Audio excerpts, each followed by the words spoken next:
नमस्कार, आप देख रहे हैं आज तक। आपके साथ मैं हूं सईद अंसारी। देश के सबसे विश्वसनीय, सबसे लोकप्रिय और नंबर 1 शो शंखनाद में आपका स्वागत। आज किसान आंदोलन को 1 साल हो गए, लेकिन किसान अभी भी दिल्ली से सटी सीमाओं पर डटे हुए हैं। मुद्दे पर राजनीति चल रही है। ऐसे में प्रश्न यही कि आखिर कब सरकार और किसानों के बीच बनेगी बात और कब खत्म होगा किसानों का आंदोलन। हम आपको पूरी खबर दिखाएंगे। इसके अलावा बात करेंगे प्रयागराज में हुए सामूहिक हत्याकांड की, जिसने उत्तर प्रदेश की पुलिस को एक बार फिर से कटघरे में खड़ा कर दिया है।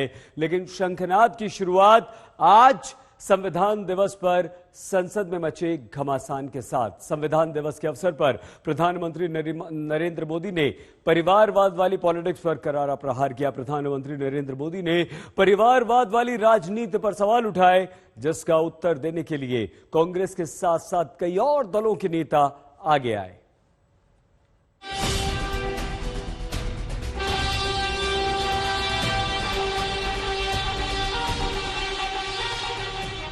पीढ़ी दर पीढ़ी एक ही परिवार चलाता रहे, पार्टी की सारी व्यवस्था परिवारों के पास रहे, वो लोकतंत्र, स्वस्थ लोकतंत्र के लिए सबसे बड़ा संकट होता है। कश्मीर से कन्याकुमारी हरी राजनीतिक दलों की तरफ देखिए, ये लोकतंत्र की भावना के खिलाफ है। संविधान हमें जो कहता है उसके विपरीत है। Party for the family, party by the family. अब आगे कहने की जरूरत मुझे नहीं लगती है। भले ही पीएम मोदी ने आगे कुछ भी नहीं कहा, पर इस तंज में ही तीखा वार है, जबरदस्त प्रहार है, जिसके निशाने पर सियासी परिवार है। वो परिवार जो किसी पार्टी की पहचान है, जिसके नाम से ही तय होती है पार्टी की जीत। और आज से नहीं बल्कि सालों से इन पार्टियों की कुछ ऐसी ही है रीत। परिवारवाद की ऐसी परंपरा पर प्रश्न उठाने के लिए पीएम मोदी ने संविधान दिवस का दिन चुना।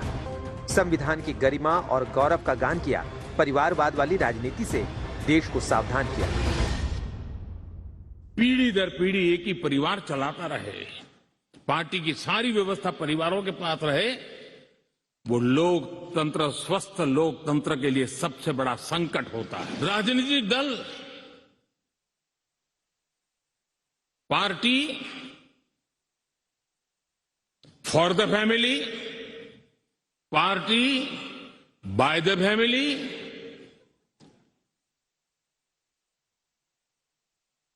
अब आगे कहने की जरूरत मुझे नहीं लगती है। कश्मीर से कन्याकुमारी हरी राजनीतिक दलों की तरफ देखिए, ये लोकतंत्र की भावना के खिलाफ है। संविधान हमें जो कहता है उसके विपरीत है। संसद के सेंट्रल हॉल से पीएम मोदी ने परिवारवाद पर सवाल उठाए, परिवारवाद वाली सियासत के संकट बताए, तो पीएम के इस वार पर पलटवार में जरा भी देर नहीं लगी। प्रधानमंत्री का दुनिया में तो एक ही दुश्मन है, गांधी और गांधी परिवार, और किसी को नहीं देखते। चीन हमारे जमीन कब्जा कर रहे हैं, प्रधानमंत्री को उस तरह उनका ध्यान नहीं है, ख्याल नहीं है। उनका बस एक ही दुश्मन है, कांग्रेस पार्टी। और मौका मिलते ही कांग्रेस पार्टी को गली गलौज करो, कांग्रेस पार्टी के खिलाफ तीखी प्रहार करो, जो भी मर्जी करो। सिर्फ कांग्रेस ही नहीं, पीएम मोदी की टिप्पणी का जवाब देने के लिए हर उस दल के नेता सामने आ गए जिनकी सियासत में परिवारवाद का सिलसिला जारी है। आदरणीय प्रधानमंत्री जी के मन में ये विचार कब आया? सत्ता मिलने पाने के बाद में। सत्ता किसके जरिए पाली? इन्हीं पारिवारिक पार्टियों के साथ में आप हाथ मिलाते रहे, 30-30 बरस साथ में रहे, और छोड़ो वहां तो कश्मीर में तो उनके साथ में जाकर वहां भी सरकार बनाई पारिवारिक पार्टी को। इसलिए मैं बोला हूँ, जो विचारधारा को लेकर चलता है ना, वो हिलना भी नहीं चाहिए। वहां तो जाना ही नहीं था ना पारिवारिक पार्टियों के साथ में, क्यों गए? तंत्र में तो सत्ता में तो वही पहुंचेगा प्रधानमंत्री जी जो जनता जिसको चुनेगी। तो कम से कम जनता का तो अपमान हम नहीं कर सकते। दूसरी बात, किसान हमारा परिवार है जो परेशान है। 700 किसानों की मौतें हो गई। हिंदुस्तान हमारा परिवार है जो आज महंगाई, बेरोजगारी से परेशान है, वो कमर टूट गई, आत्महत्या करने पे मजबूर है। इन परिवार वालों की बात कब होगी, ये मैं जानना चाहता हूँ। तो सबसे ज्यादा परिवारवाद तो प्रधानमंत्री जी बीजेपी में है। राजनाथ सिंह जी के पुत्र कौन है? वसुंधरा राजे जी। मेनका गांधी, वरुण गांधी, लंबी फहरिस्त है बीजेपी में परिवारवाद की। विपक्ष पर दोष देखने के पहले अपने गिरेबान में झांकिए, सामने आईना रख लीजिए। कार्यक्रम तो था संविधान के प्रति सच्ची निष्ठा जताने के लिए, लेकिन संसद के सेंट्रल हॉल में पीएम मोदी ने परिवारवाद वाली पॉलिटिक्स को निशाने पर लिया तो देखते ही देखते इस पर घमासान शुरू हो गया। विपक्षी दलों के इन हमलों के बीच सहयोगी दल पीएम मोदी के बयान के समर्थन में उतर आए। बिल्कुल देखिए, तो ये बिल्कुल सही है और हम लोग तो शुरू से ही मान करके चलते हैं। ये पारिवारिक पार्टियां वगैरह कोई मतलब है क्या? कोई मतलब नहीं। आजकल तो देख रहे हैं कि लोग खुद को, अपने परिवार को, बाल बच्चे को, किसी को भी जो जगह पहुंचाते हैं तो उसका कोई मतलब है कि राजनीति से इसका कोई मतलब नहीं होना चाहिए। लेकिन आजकल कई दल इसी पर चले गए। परिवारवाद पर पीएम मोदी का ये हमला ऐसे वक्त में हुआ है जब 5 राज्यों में चुनावी माहौल गर्म है। सबसे ज्यादा चर्चा यूपी की हो रही है, जहां परिवारवाद का आरोप कांग्रेस और समाजवादी पार्टी पर लगता रहा है। हाल में यूपी के हर दौरे में पीएम ने परिवारवाद वाली राजनीति पर वार किया, यूपी के विकास में बाधा बताकर प्रहार किया। हमारे देश में कुछ राजनीतिक दलों ने हमेशा अपने स्वार्थ को सर्वोपरि रखा है। इन लोगों की सोच रही है अपना स्वार्थ, सिर्फ अपना खुद का, परिवार का, या जहां रहते उस इलाके का, उसी को वो विकास मानते थे। जबकि हम राष्ट्र प्रथम, नेशन फर्स्ट की भावना पर चलते हैं। अब संसद के सेंट्रल हॉल से परिवारवाद का पीएम का ये प्रहार सीधा संदेश है। चुनावी राज्यों में परिवारवाद पर विरोधियों को घेरने का संकेत है। परिवारवाद वो है कि पीढ़ियों से जो चला रहा, नेतृत्व की क्षमता न हो, आगे पार्टी के कमान को या पार्टी को चलाने की क्षमता न हो, सार्वजनिक जीवन में कार्य करने की क्षमता न हो, इसके बावजूद भी अगर वही परिवार डेमोक्रेसी में, लोकतंत्र में पीढ़ियों से दर पीढ़ियां एक ही परिवार अगर पार्टी को चला रही है तो उस परिवारवाद से तो देश को निश्चित तौर से खतरा है। साफ है कि परिवारवाद पर पीएम के हमले के बाद सियासत अभी और गरमाएगी। चुनाव आने के साथ बीजेपी परिवारवाद के खिलाफ लड़ाई को बड़ा मुद्दा बनाएगी। आज तक ब्यूरो। संसद के सेंट्रल हॉल में आयोजित संविधान दिवस का कार्यक्रम राजनीतिक घमासान का कारण बन गया। कांग्रेस की अगुवाई में 14 विपक्षी पार्टियों ने कार्यक्रम का बहिष्कार कर दिया तो प्रधानमंत्री नरेंद्र मोदी ने विपक्षी दलों को इस रवैये को संविधान का अपमान बताते हुए इन विपक्षी दलों पर तीखा हमला किया।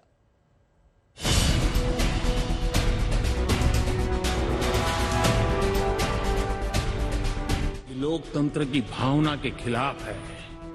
संविधान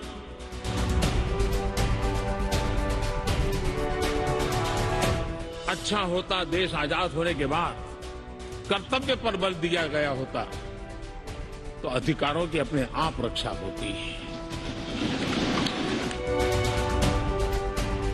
विरोध आज नहीं हो रहा है, उस दिन भी हुआ था कि 26 नवंबर कहां से ले आए, क्यों कर रहे हो? संविधान की भावना को भी चोट पहुंची है।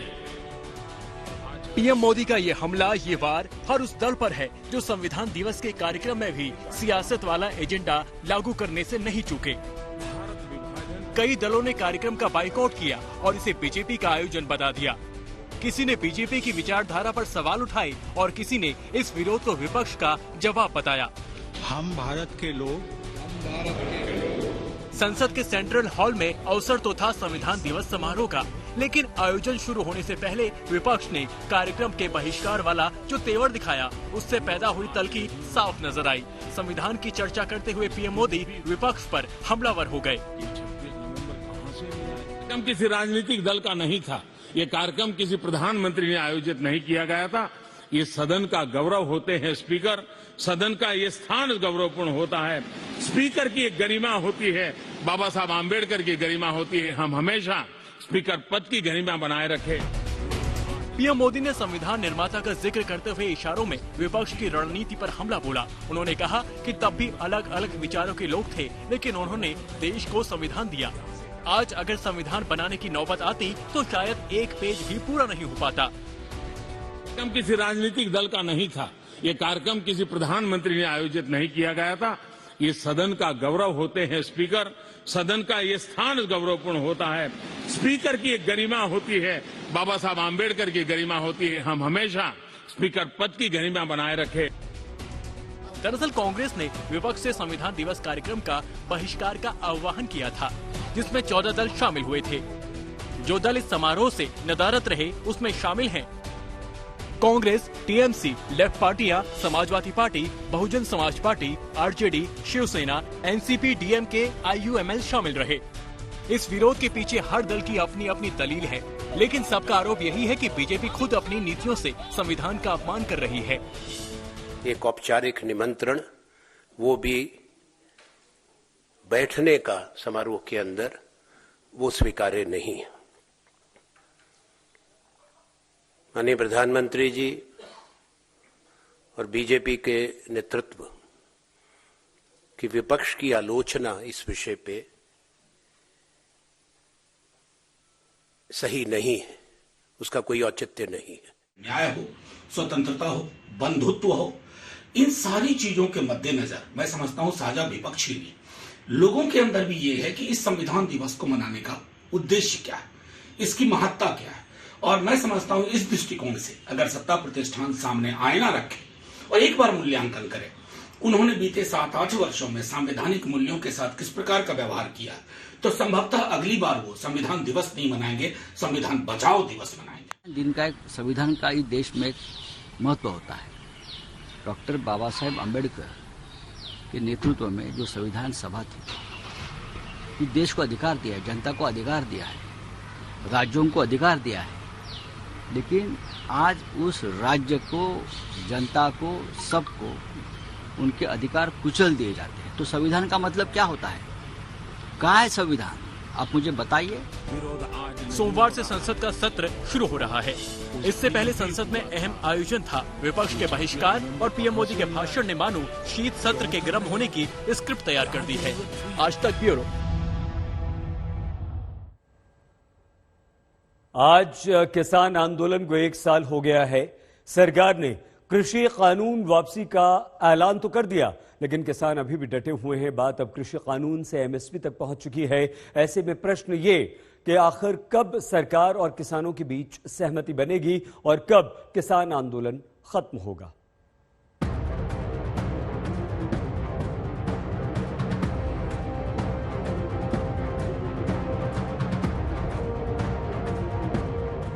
सरकार की ओर से कृषि कानून वापस लेने का ऐलान हो गया, लेकिन ना खत्म हुआ है किसान आंदोलन और ना ही खत्म हुआ है आंदोलन को लेकर जारी सियासत। आप जिस मुद्दे को लेकर चले थे, मुख्य मुद्दा है, उसको हमने मान लिया।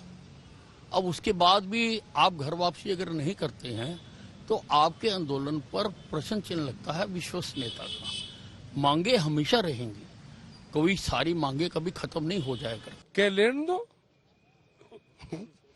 हमको तो पहले बहुत नामों तक पुकारा, अब बिना बदलू भी कह लो भाई। एमएसपी चाहिए, एमएसपी की गारंटी। और जो प्रधानमंत्री जब मुख्यमंत्री थे 2011 में, वो उस कमेटी में थे जब एमएसपी की गारंटी कानून बनाने की बात करी गई। तो क्या उस टाइम पे प्रधानमंत्री, उस टाइम के मुख्यमंत्री थे गुजरात के और इसी पार्टी में थे, उन्होंने गलत जानकारी दी थी क्या देश के सामने? वक्त के साथ मुद्दे बदल रहे हैं। 3 कृषि कानून की वापसी किसानों की मांग की पहली किस्त थी, जिसके बाद एमएसपी का मुद्दा खड़ा है और किसान आंदोलन पर डटे हैं। बैठ के बात होगी, इसमें कई चीज है जिन पे चर्चा करने वाली है। एमएसपी वाले मैटर पे उस पर बहुत सी चर्चा करने वाली है और बहुत से पॉइंटों पे उस पर डिस्कस करके हल निकलेगा, जिस पे सरकार ने अभी तक कोई बात शुरू नहीं की है। आखिरी सवाल, क्या कहा जा सकता है कि आप लोग दोबारा से अब सरकार से एक बातचीत के लिए तैयार हैं या बातचीत करने जाएंगे? नहीं, बात जो पहले चीजें देखने को मिली थी जो जनवरी में, शायद वैसी ही बातचीत दोबारा शुरू हो सकती है? नहीं, बातचीत से तो हमने कभी जवाब दिया ही नहीं, पहले भी नहीं दिया, अब भी नहीं दिया। हमने उससे बल्कि लेटर लिख के कहा है कि आपने काले कानूनों की घोषणा कर दी है, MSP पे, मुकदमों पे, मुआवजे पे आपने कोई बात नहीं की है, उन पर बैठ के चर्चा करें।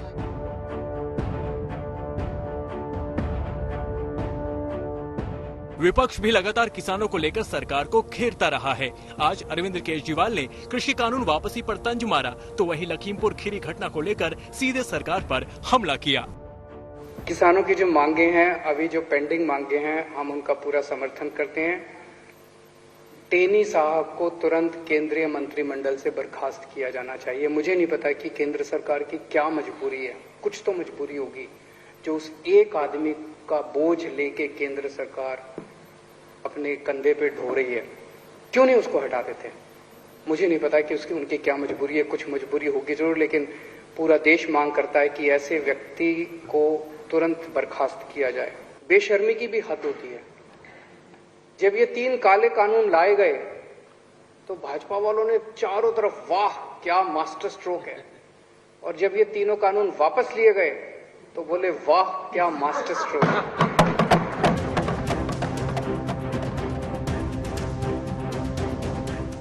किसान आंदोलन के 1 साल पूरे होने पर आज किसानों ने दिल्ली कूच का आह्वान किया था, जिसके बाद आज दिल्ली से सटे बॉर्डर पर किसान भारी संख्या में पहुंचे, जहां महापंचायत की गई, तो वहीं आगे की रणनीति पर चर्चा हुई।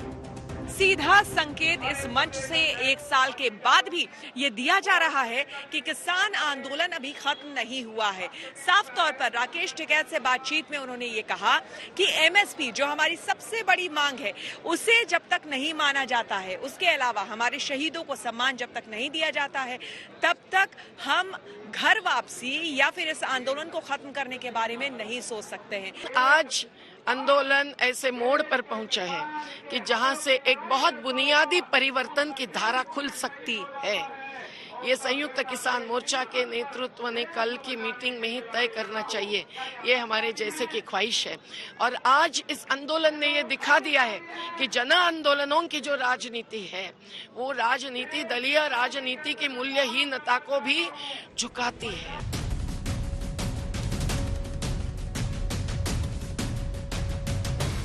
किसानों की पहली मांग है कि जब तक संसद में कानून वापस नहीं होगा, तब तक वो डटे रहेंगे।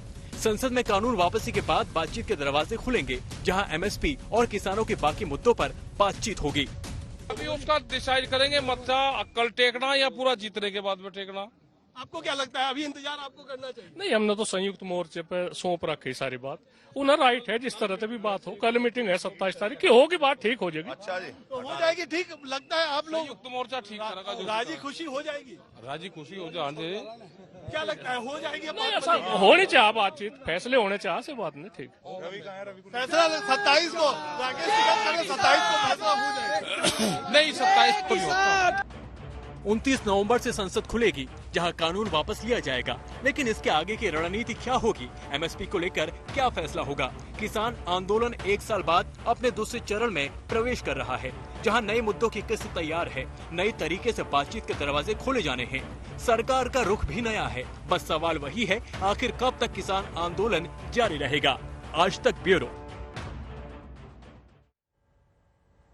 खबर अब प्रयागराज से, जहां सामूहिक हत्याकांड में एक ही परिवार के 4 लोगों का बेरहमी से दबंगों ने कत्ल कर दिया। परिवार का आरोप है कि पुलिस ने कई बार शिकायत के बाद भी कोई कार्रवाई नहीं की। हत्याकांड के बाद अब 2 पुलिसकर्मी सस्पेंड कर दिए गए हैं, वहीं कई को हिरासत में लेकर पूछताछ की जा रही है। मामले पर राजनीति भी काफी तेज हो गई। प्रियंका गांधी पीड़ित परिवार से मिलने पहुंची, जहां उत्तर प्रदेश में लॉ एंड ऑर्डर का मुद्दा उठाते हुए जमकर उन्होंने योगी सरकार पर हमला बोला। क्या करेंगे? कुछ नहीं करेंगे। हम लोग को मार दीजिए, पर ऐसी मौत हम लोग को नहीं चाहिए। नहीं है, टेंशन नहीं लेना चाहता। आप लोग से ज्यादा पीड़ित हम लोग नहीं होगी।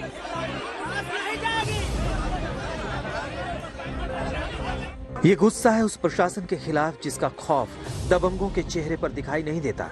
प्रयागराज के गोहरी गांव में पूरा परिवार आज खामोश है। शरीर पर कफन है और सवाल है कि दबंगों में इतनी ताकत कहां से आ जाती है जो पूरे परिवार को मार देता है। पिता की हत्या कर देते हैं, मां को हथियार से काट देते हैं, 10 साल के गूंगे बच्चे पर भी रहम नहीं करते और परिवार वालों की माने तो 17 साल की बेटी की इज्जत तार-तार करने के बाद उसे मौत के घाट उतार देते हैं।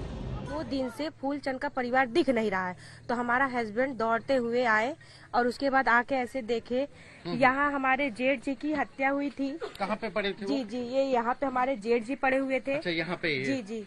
अच्छा। एक यहाँ चारपाई बिछी हुई थी, उनका बेटा पड़ा हुआ था। बेटा पड़ा हुआ था 10 साल का। हाँ। मेरी जिठानी जी हाँ। मेरी जिठानी जी यहाँ पड़ी हुई थी। हाँ। और एक 17 साल की लड़की थी। हाँ। उसका यहाँ बेरहमी से रेप हुआ था, वो यहाँ अकेले पड़ी हुई थी। यहाँ बच्ची के साथ रेप की भी? जी।